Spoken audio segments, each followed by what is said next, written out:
Welcome to KDS PCS academy. आज हम लोग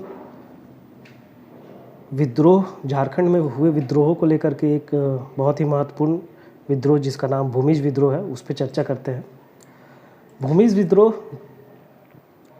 1872 ईस्वी में हुई थी और इसका जो स्थान था वो सिंहभूम और मानभूम के क्षेत्र में था।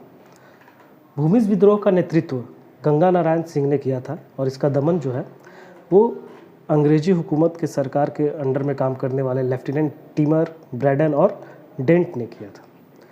तो इस पे अब चर्चा करते हैं हम लोग।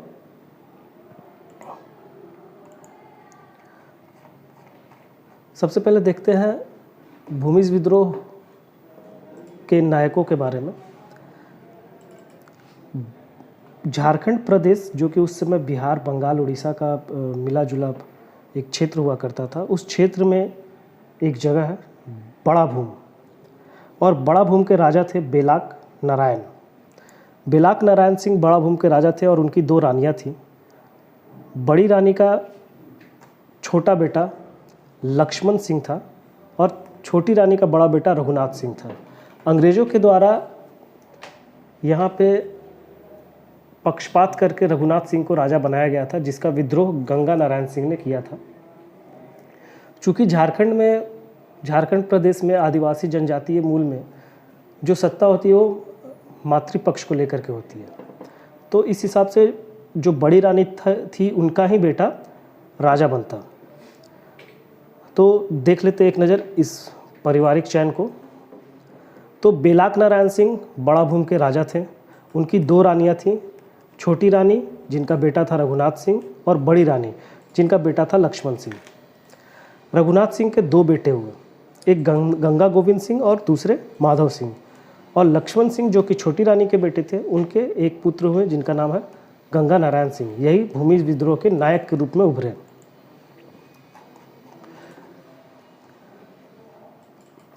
अब इसकी भूमिका को समझते हैं। सन 1832 में अंग्रेजों द्वारा कोल विद्रोह को दबाने की कोशिशें हो रही थी और इसी दौरान गंगा नारायण सिंह अपने समर्थकों के साथ जो विरोधी गुट उसने बनाया था, एक साथ मिलकर के उसने विद्रोह आरंभ कर दिया।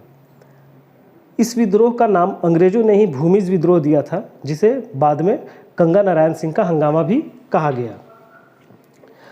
यह जनजातीय विद्रोह जमींदारों और लोगों का संयुक्त विद्रोह था। इस विद्रोह में जो जनजातीय जमींदार थे उनका भी समर्थन गंगा नारायण सिंह को मिला हुआ था, क्योंकि वो भी देख रहे थे कि अंग्रेज जो है वो किस हिसाब से अनैतिक और अत्याचार कर रहे हैं जनजातीय लोगों में। आगे देखते हैं इसके कारण को, भूमिज विद्रोह का कारण। भूमिज विद्रोह का मुख्य कारण आदिवासियों के उत्पीड़न से जुड़ा हुआ था, जिसके पीछे कुछ राजनैतिक कारण भी थे। राजनैतिक कारण के रूप में मैंने आपको पहले भी बताया था कि अंग्रेजों के द्वारा गंगा नारायण सिंह के चाचा को, लक्ष्मण सिंह को, जो है कि वो बना दिया गया था राजा, जिसका विद्रोह गंगा नारायण सिंह ने किया था। उसके बाद बड़ा भूम का जो जागीर था,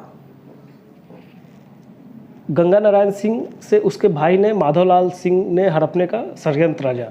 चूँकि ये सब प्रकरण जब हो रहा था तो गंगा नारायण सिंह को क्या किया गया था कि उनके गुजारे भत्ते के लिए 5 सरदारी गांव जो होते हैं, जो 5 गांव था, वो दिया गया था, जिसको बाद में माधवलाल सिंह हड़पने का षड्यंत्र रचता है।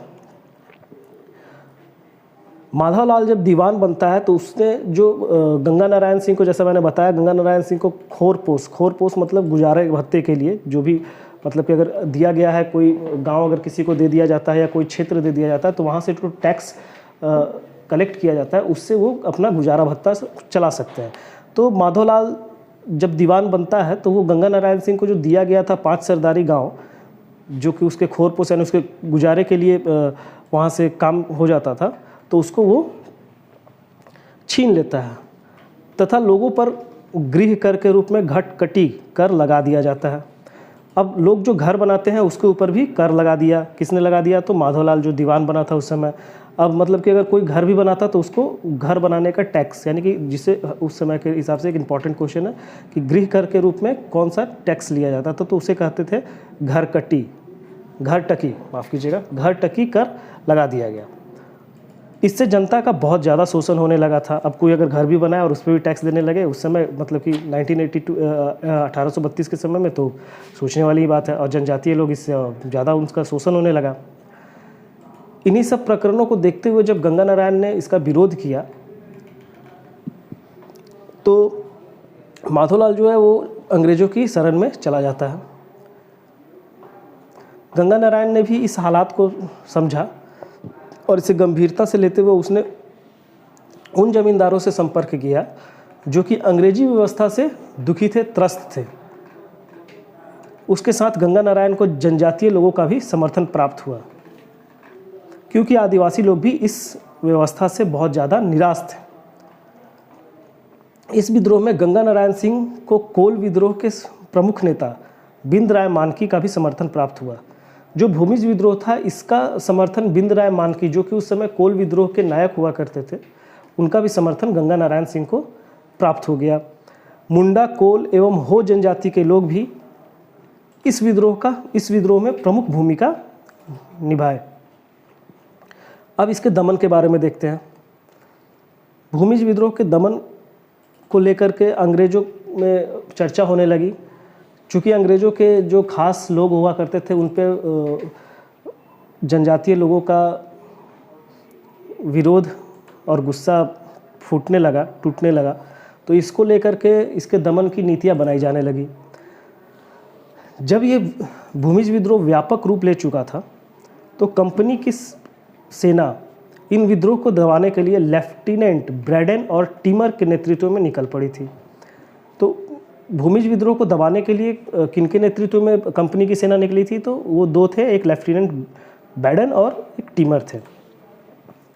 खरसावा का ठाकुर जिनका नाम चेतन सिंह था, वो भी अंग्रेज़ों की तरफ से लड़ाई में कूद पड़ा।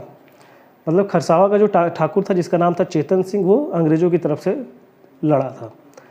इस लड़ाई में गंगा नारायण सिंह मारा गए और खरसावा के जो ठाकुर थे चेतन सिंह, उसने गंगा नारायण सिंह का सर काट करके अंग्रेज के कैप्टन जो थे उस समय विल्किंसन, उसको उपहार के रूप में भेज दिया। सरकार ने गंगा नारायण सिंह को जिंदा या मुर्दा लाने पर 5000 रुपये का इनाम घोषित किया हुआ था। तो जब चेतन सिंह जो कि खरसावा का ठाकुर था, उसने गंगा नारायण के मृत खबर और उसके साथ गंगा नारायण का सर जब अंग्रेजी हुकूमत के पास भेजा तो कैप्टन विल्किंसन ने चेतन सिंह को 5000 रुपये का इनाम भी दिया। इस प्रकार इस भूमिज विद्रोह का दमन हो गया था। आगे देखते हैं इस विद्रोह के बाद क्या निष्कर्ष निकलता है। भूमिज विद्रोह की भयावहता और व्यापकता को देखते हुए विल्किंसन को सोचने पर विवश कर दिया। उसने अपने वरिष्ठ अधिकारियों के साथ परामर्श किया और जंगल महाल के प्रशासकीय परिवर्तन की आवश्यकता को बताई। मीटिंग करने के बाद जो विल्किंसन थे उन्होंने बताया कि नहीं, जनजातीय लोगों को लेकर के एक अलग नीति बनानी होगी और उसकी ज़रूरत है। इस पर चर्चा होने लगी। उसके बाद रेगुलेशन 13 के अंतर्गत जंगल महाल जिले को स्थगित कर उसकी दीवानी अदालत बंद कर दी गई थी। नई गठन नीति लागू हुई जिसमें शेरगढ़, विष्णुपुर और सोनपहाड़ी को वर्धमान में शामिल कर लिया गया तथा शेष भाग को मिलाकर के मानभूम को जिला बना दिया गया। इस जिले में झालदा, धनबाद, सुपोर, रायपुर, अंबिका नगर, बड़ा भूम और श्याम सुंदरपुर सहित कई मुख्य क्षेत्र शामिल किए गए। इसका तात्कालिक मुख्यालय मान बाजार बनाया गया था, जिसे सन 1838 में बदलकर पुरलिया ले जाया गया। इस प्रकार भूमिज विद्रोह भी प्रशासकीय व्यवस्था के सुधार का एक नया कारण बना। अंग्रेज अधिकारी जान गए थे कि आदिवासी लोगों को न्याय व्यवस्था की पारदर्शिता न मिलने और उनका किसी भी प्रकार का उत्पीड़न रोज नए विद्रोह को जन्म देने का कारण बन सकती है।